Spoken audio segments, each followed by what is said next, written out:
Hi guys, welcome to WeLearn. നമ്മൾ നമ്മുടെ ആകാശത്തിലേക്ക് നോക്കുന്ന സമയം നമുക്ക് അനേകം നക്ഷത്രങ്ങളും ഗാലക്സികളും വളരെ മിസ്റ്റീരിയസ് ആയിട്ടുള്ള ബ്ലാക്ക് ഹോളുകളെ നമുക്ക് കാണുവാനായി സാധിക്കും. അങ്ങനെയുള്ള ബ്ലാക്ക് ഹോളുകളുടെ വളരെ വിചിത്രമായിട്ടുള്ള കുറച്ച് കാര്യങ്ങളാണ് ഈ ഒരു വീഡിയോയിൽ നമ്മൾ ഡിസ്കസ് ചെയ്യാനായി പോകുന്നത്. നമ്മൾ സാധാരണഗതിയിൽ ഒരു ബ്ലാക്ക് ഹോളിൻ്റെ ചിത്രം പരിശോധിക്കുന്ന സമയം നമ്മളത് നോക്കുകയാണെങ്കിൽ ആ ബ്ലാക്ക് ഹോളിൻ്റെ മുകളിലും താഴെയുമായി വളരെ ജ്വലിച്ചു നിൽക്കുന്ന അക്രഡിഷൻ ഡിസ്കുകൾ നമുക്ക് കാണുവാനായി സാധിക്കും. എന്നാൽ ഒരു യഥാർത്ഥ ബ്ലാക്ക് ഹോളിൻ്റെ മുകളിലും താഴെയുമായി ഇങ്ങനൊരു അക്രഡിഷൻ ഡിസ്ക് ഇല്ല. പിന്നെ എന്തുകൊണ്ടാണ് വിദൂരതയിൽ നിന്ന് നമ്മൾ നോക്കുന്ന സമയത്ത് ഒരു ബ്ലാക്ക് ഹോളിൻ്റെ മുകളിലും താഴെയുമായി ഇങ്ങനൊരു അക്രഡിഷൻ ഡിസ്ക് കാണപ്പെടുന്നത് എന്ന് നിങ്ങൾക്കറിയാമോ? യഥാർത്ഥത്തിൽ ഒരു ബ്ലാക്ക് ഹോളിൻ്റെ ഗുരുത്വാകർഷണം എന്ന് പറയുന്നത് നമുക്ക് ചിന്തിക്കാൻ സാധിക്കുന്നതിനും അപ്പുറമാണ്. അപ്പോൾ ഈ ഒരു ഗുരുത്വാകർഷണത്തെ തുടർന്ന് ബ്ലാക്ക് ഹോളുകളുടെ ചുറ്റുമുള്ള സ്പേസ് ബെൻഡാകും. ആ സ്പേസ് ബെൻഡാകുന്നതിനെ തുടർന്ന് അതിനു ചുറ്റുമുള്ള പ്രകാശങ്ങളും ഈ കൂടെ കർവ് ചെയ്യപ്പെടും. നമ്മളൊരു ബ്ലാക്ക് ഹോളിൻ്റെ മുകളിലും താഴെയുമായി കത്തി ജ്വലിക്കുന്ന പോലെ കാണപ്പെടുന്ന അക്രഡിഷൻ ഡിസ്കുകൾ യഥാർത്ഥത്തിൽ ബ്ലാക്ക് ഹോളുകളുടെ പിൻഭാഗമാണ്. രണ്ടാമത്തെ വളരെ രസകരമായിട്ടുള്ള ഫാക്ട്, നമ്മൾ സ്കൂളുകളിൽ ഗുരുത്വാകർഷണ ബലം അല്ലെങ്കിൽ ഗ്രാവിറ്റേഷണൽ ഫോഴ്സ് എന്ന് പറഞ്ഞ് പഠിക്കുന്നത് ന്യൂട്ടൺസ് ഗ്രാവിറ്റിയാണ്. ന്യൂട്ടൺസ് തിയറി ഓഫ് ഗ്രാവിറ്റി അല്ലെങ്കിൽ ക്ലാസിക്കൽ ഗ്രാവിറ്റി എന്നല്ല നമ്മൾ അതിനെ പറയും. അത് പ്രകാരം എന്താണ് ഗുരുത്വാകർഷണം എന്ന് പറയുന്നത് രണ്ട് മാസ്സുള്ള വസ്തുക്കൾക്കിടയിൽ അനുഭവപ്പെടുന്ന ആകർഷണ ബലമാണ്. F = Gm1m2/r². എഫ് എന്ന് പറയുന്നത് ഗ്രാവിറ്റേഷണൽ ഫോഴ്സ്, ജി എന്ന് പറയുന്നത് ഗ്രാവിറ്റേഷണൽ കോൺസ്റ്റൻറ്റ്, M1 M2 എന്ന് പറയുന്നത് മാസസ്, ആർ എന്ന് പറയുന്നത് ഈ രണ്ട് മാസുകളുടെയും കേന്ദ്രങ്ങൾ തമ്മിലുള്ള അകലമാണ്.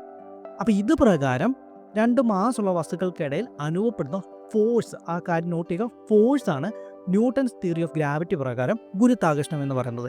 എന്നാൽ ഈ ഒരു നിയമം നമ്മുടെ ബ്ലാക്ക് ഹോളുകളുടെ അവിടെ വർക്ക് ചെയ്യില്ല. ബ്ലാക്ക് ഹോളുകളിലും പ്രകാശ വേഗതയിൽ സഞ്ചരിക്കുന്ന വസ്തുക്കളുടെയും കാര്യത്തിൽ ന്യൂട്ടൺസ് തിയറി ഓഫ് ഗ്രാവിറ്റി ഫെയിലാകും. അതവിടെ വർക്ക് ചെയ്യപ്പെടുന്നില്ല. എന്നാൽ 20-ാം നൂറ്റാണ്ടിൽ ആൽബർട്ട് ഐൻസ്റ്റീൻ രൂപപ്പെടുത്തിയ ജനറൽ തിയറി ഓഫ് റിലേറ്റിവിറ്റി പ്രകാരം ഗ്രാവിറ്റി അല്ലെങ്കിൽ ഗുരുത്വാകർഷണം എന്ന് പറയുന്നത് ഒരു ഫോഴ്സ് അല്ല, പകരം ഒരു മാനിഫെസ്റ്റേഷൻ ഓഫ് സ്പേസ് ടൈം കർവേച്ചറാണ്. വളരെ മാസ്സുള്ള വസ്തുക്കൾ അതിന് ചുറ്റുമുള്ള സ്പേസിനെ വാപ്പ് ചെയ്യപ്പെടും അല്ലെങ്കിൽ ഒരു കർവ് ചെയ്യപ്പെടും. അപ്പോൾ ഇതിനെ തുടർന്ന് ഈ കർവേച്ചറിനെ തുടർന്ന് അതിനു ചുറ്റും നമ്മുടെ സ്പേസിലൂടെ സഞ്ചരിക്കുന്ന വസ്തുക്കൾ ഈ രൂപപ്പെടുന്ന കർവേച്ചറിൻ്റെ പാത്തിനെ ഫോളോ ചെയ്യും. അത് വളരെ എളുപ്പത്തിൽ മനസ്സിലാക്കാനായി നമ്മളൊരു ഷീറ്റ് ഓഫ് ഫാബ്രിക് എടുക്കുകയാണ്. ആ ഫാബ്രിക്കിന് മുകളിൽ വളരെ മാസ്സുള്ളൊരു ബോൾ വെക്കുന്നു. അപ്പം ആ ഒരു ബോൾ വെക്കുന്നതിനെ തുടർന്ന് ആ ഫാബ്രിക്കിന് ഒരു കർവേച്ചർ രൂപപ്പെടും. നമ്മൾ എന്നിട്ടൊരു ബോൾ അതിന് ചുറ്റും കറക്കി വിടുകയാണെങ്കിൽ ആ ബോൾ കറങ്ങി ആ ഒരു മാസ്സുള്ള വസ്തുവിലേക്ക് വീഴുന്നതായിട്ട് നമുക്ക് കാണാനായിട്ട് സാധിക്കും. ഏകദേശം ഇതുപോലെ തന്നെ വളരെ മാസ്സുള്ള വസ്തുക്കൾ സ്പേസിനെ കർവ് ചെയ്യാനായിട്ട് സാധിക്കും. ഈ കർവേച്ചറാണ് ഗ്രാവിറ്റി അല്ലെങ്കിൽ ഗുരുത്വാകർഷണമായിട്ട് നമ്മൾ അനുഭവപ്പെടുന്നതാണ് ആൽബർട്ട് ഐൻസ്റ്റീൻ്റെ ജനറൽ തിയറി ഓഫ് റിലേറ്റിവിറ്റി പ്രകാരം പറയുന്നത്.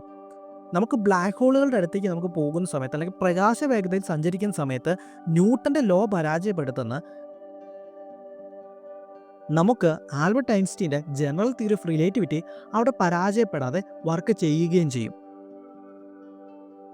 മൂന്നാമത്തെ രസകരമായിട്ടുള്ള ഫാക്ടർ, നമ്മുടെ നക്ഷത്രങ്ങളെപ്പോലെ തന്നെ ബ്ലാക്ക് ഹോളുകൾക്കും അവയുടെ അന്ത്യം സംഭവിക്കാറുണ്ട്. ബ്ലാക്ക് ഹോളുകളുടെ അന്ത്യം സംഭവിക്കുന്നത് ഹോക്കിങ്സ് റേഡിയേഷൻ മൂലമാണ്. അതായത് ക്വാണ്ടം മെക്കാനിക്കൽ എഫക്റ്റുകൾ മൂലം ബ്ലാക്ക് ഹോളുകളിൽ തെർമൽ റേഡിയേഷൻ പുറന്തള്ളാറുണ്ട് ഇവൻ ഹൊറൈസോണിനോട് ചേർന്ന്.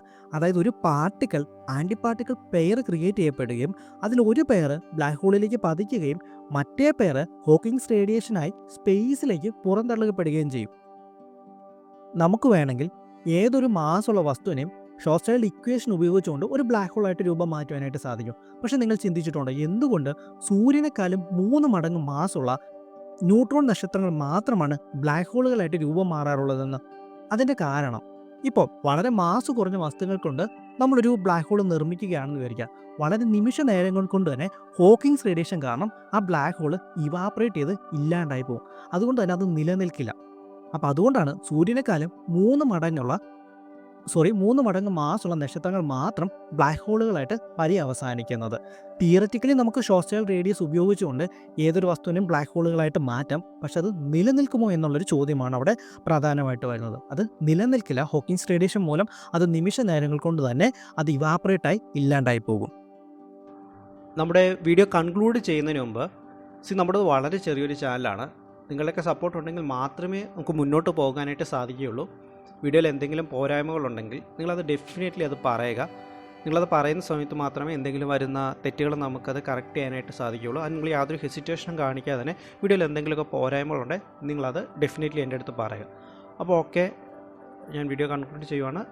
എല്ലാവർക്കും നന്ദി. നമുക്ക് അടുത്തൊരു വീഡിയോയിലൂടെ കാണാം. Okay, Tata, bye bye. എല്ലാവരും സന്തോഷത്തോടുകൂടി ഹാപ്പി ആയിട്ടിരിക്കുക കേട്ടോ. ടാറ്റ.